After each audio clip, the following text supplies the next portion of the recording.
अच्छा, आपने ताली कब से नहीं बजाई? प्रारंभ से? बस कृपा वहीं अटकी हुई है, तालियां बजाओगे तो आई।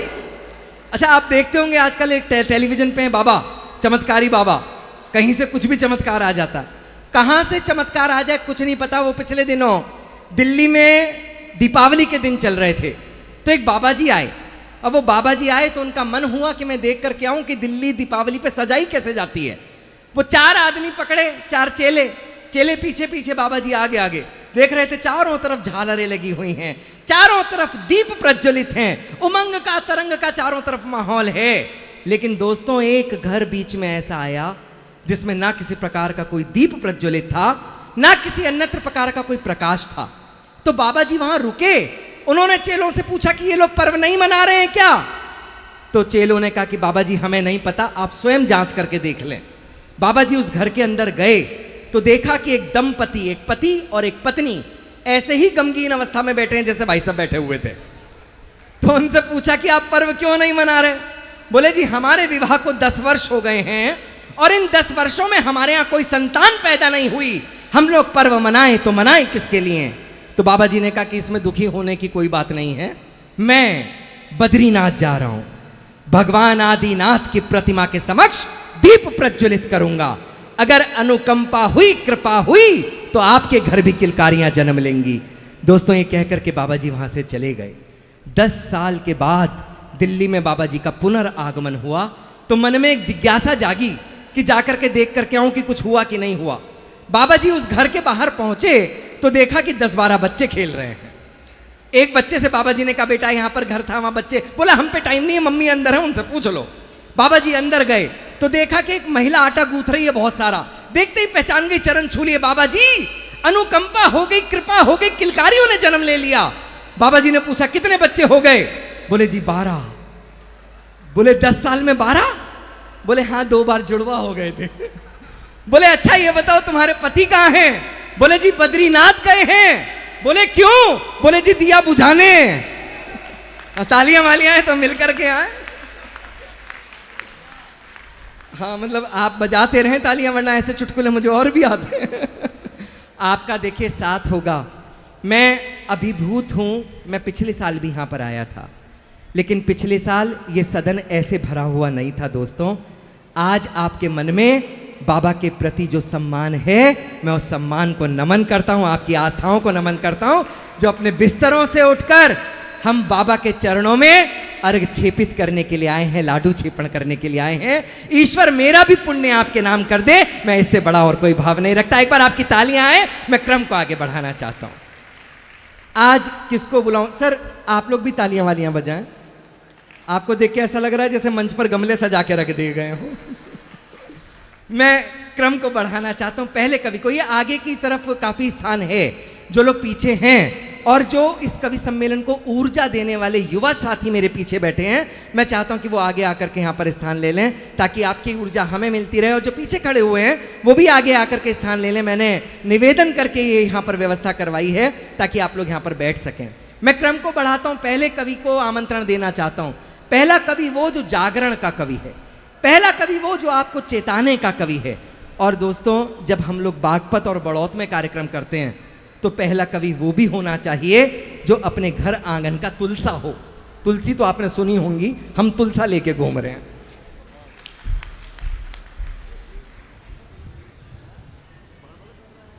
प्रिय रमन ने काव्य पाठ किया, अब वो हमारे बीच नहीं रहे। हाँ, मतलब वो पढ़ के चले गए हैं। मैं चाहता हूं एक बार आपकी तालियां उनके सम्मान में उठें। मैं क्रम को आगे बढ़ाना चाहता हूं, दूसरे कवि को आमंत्रण देना चाहता हूं। डॉक्टर साहब आप आए, आप दोनों आए, युगल के रूप में आए, आपका बहुत बहुत आभार व्यक्त करते हैं। निश्चित तौर पे हम आपके यहाँ मरीज पहुँचाएंगे। मैं क्रम को आगे बढ़ाना चाहता हूँ। इस मंच पर अगर आप देह की दृष्टि से देखें तो हम एक घटोत्कच को अपने साथ लाए हैं। घटोत्कच आप जानते होंगे कौन है? वो महाभारत में भीम का पुत्र था जो जंगल में रह गया था, और वो ऐसा रह गया था कि जब वो आया उसने महाभारत में कईयों को निपटाया। तो हम भी एक घटोत्कच अपने साथ लेकर के घूमते हैं कईयों को निपटाने के लिए। आप लोगों ने उनको अनेक बार टीवी चैनलों से देखा होगा, सुना होगा। वो लाफ्टर का बहुत बड़ा नाम है। और दोस्तों, जब हम लोग इस छोटी बेल्ट में कोई भी कार्यक्रम करते हैं, लेकर के दिल्ली से बड़ौद, बड़ौद बागपत, ये पूरी की पूरी जो लाइन है, तो यहां पर हम लोग ये देखते हैं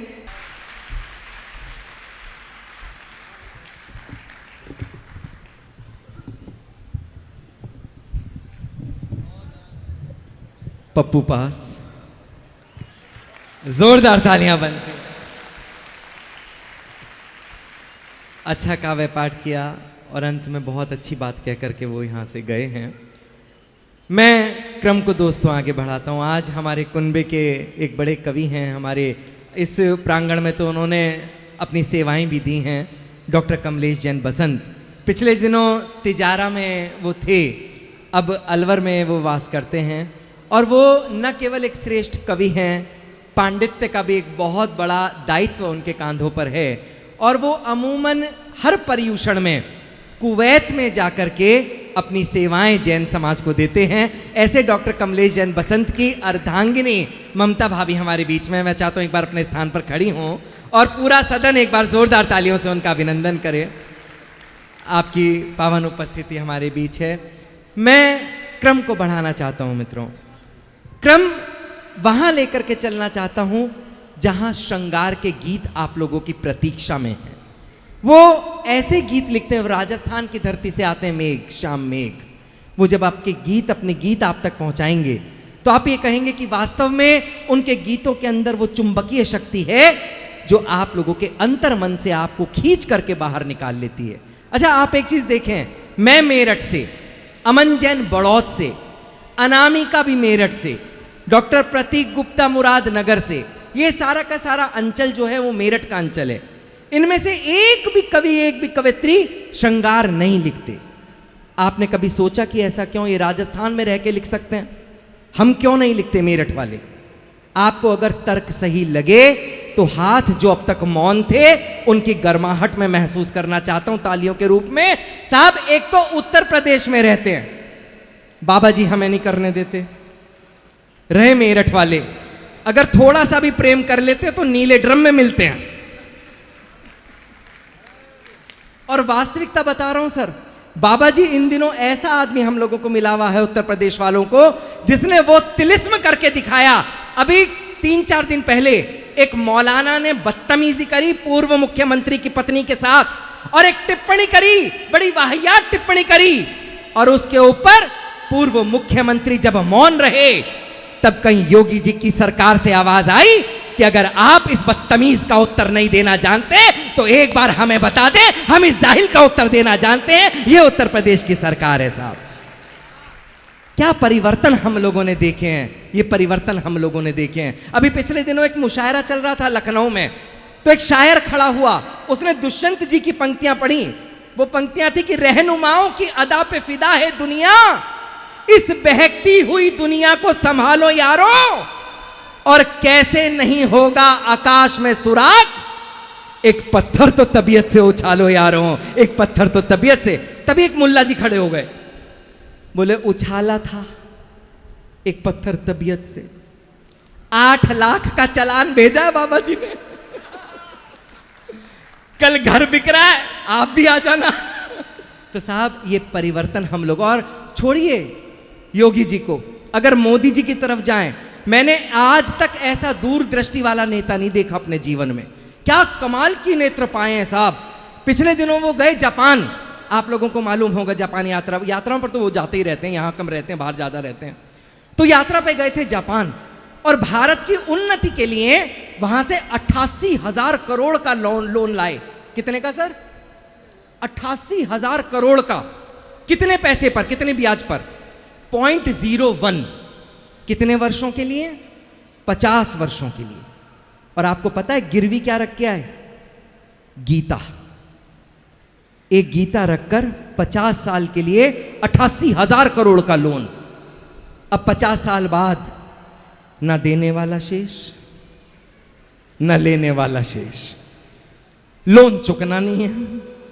तो वो लोग जापान वाले देखेंगे कि देखे क्या गया था, उसका पृष्ठ खोलेंगे तो पहले ही पन्ने पे लिखा होगा, तू व्यर्थ की चिंता क्यों करता है, क्या लाया था जो खो गया। आज जो तेरा है कल किसी और का होगा, परसों किसी और का होगा। एक बार आपकी तालियां आए तो मैं क्रम को आगे बढ़ाना चाहता हूं। मैं राजस्थान की धरती से हमारे बीच में एक ऐसा तिलिस्म पैदा करने वाला गीतकार है जो अपने गीतों को जब लेकर के आप तक पहुंचेगा तो आप लोगों को आनंद आएगा। ये आदरणीय बाबूजिया बहुत अच्छे से बैठे हुए हैं। विश्वास मानिए, मैंने जिल्ले हिलाई के बाद पहली बार किसी आदमी को ऐसी अवस्था में बैठते हुए देखा है। यदि आप थोड़े से ठीक हो जाएं तो अच्छा लगेगा, वरना मुझे ऐसा लग रहा है कि मैं अनारकली हूं।